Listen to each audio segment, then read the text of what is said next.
কেন পরিমণি সহ একসাথে র্যাম্পে হাঁটেনি তানজিন তিশা? হ্যাঁ দর্শক, পুরো ঘটনাটা জানতে ভিডিওটি শেষ পর্যন্ত দেখুন।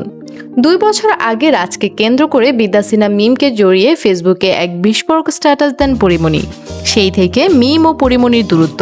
তবে গত শুক্রবার একটি ফ্যাশন শোতে অংশ নিতে গিয়ে পরস্পরের দুজনে দেখা হয়।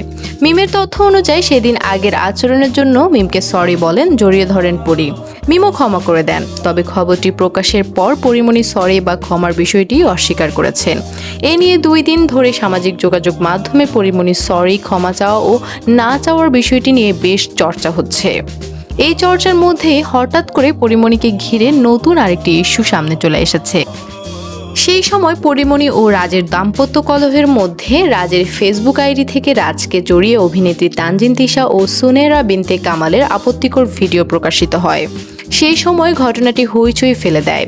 ভুক্তভোগী সহ মিডিয়া পাড়ার অনেকেই ভিডিও পাশের ঘটনার জন্য পরিমণিকে ইঙ্গিত করেন।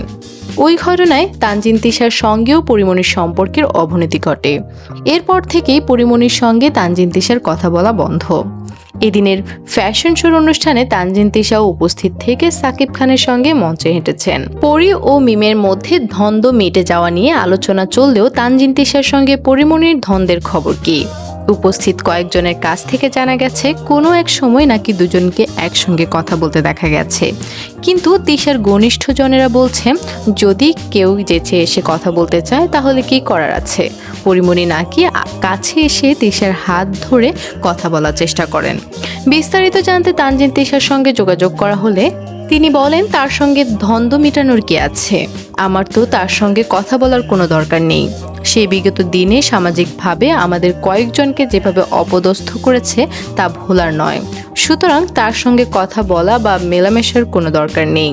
তবে ওই মঞ্চের পেছনে সে এসে আমার হাত ধরেছিল, তখন হাই হ্যালো না বলার কিছু নেই।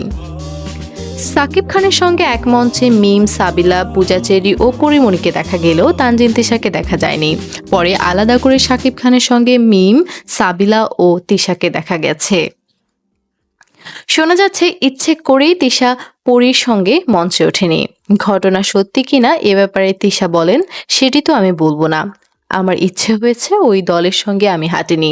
আমার যখন মন চেয়েছে, যাদের সঙ্গে হাঁটতে ইচ্ছে হয়েছে, হেঁটেছি। এর চাইতে আর কোনো কিছু বলতে চাই না। সম্প্রতি একটি প্রসাধনী পণ্যের শুভেচ্ছা দূত হিসেবে যুক্ত হয়েছেন তানজিন তিশা। ওই প্রতিষ্ঠানের অংশীদার চিত্রনায়ক সাকিব খানও। এরপর থেকে শোনা যাচ্ছে সাকিব খানের বিপরীতে তিশার সিনেমা করার গুঞ্জন। শুধু তাই নয়, ফেসবুকে বিভিন্ন গ্রুপে যে সম্ভাবনা নিয়ে আলোচনা চলছে। এ ব্যাপারে তিশা বলেন, হতেই পারে। তিনি বাংলাদেশের বড় তারকা, আর আমি তো সিনেমা করতে চাই, এজন্য অনেক দিনের অপেক্ষা। আমার প্রথম ছবি যদি সাকিব ভাইয়ের সঙ্গে হয় তাহলে তো ভালো। এ ব্যাপারে কোনো কথা হয়েছে জানতে চাইলে এই অভিনেত্রী বলেন, সেটি এখনই বলবো না। তো দর্শক, এই পুরো বিষয়টি নিয়ে আপনার কি মতামত জানিয়ে দিন কমেন্ট বক্সে। ভিডিওটি ভালো লাগলে লাইক করুন। নিত্য নতুন খবর পেতে আমাদের চ্যানেলটি সাবস্ক্রাইব করুন।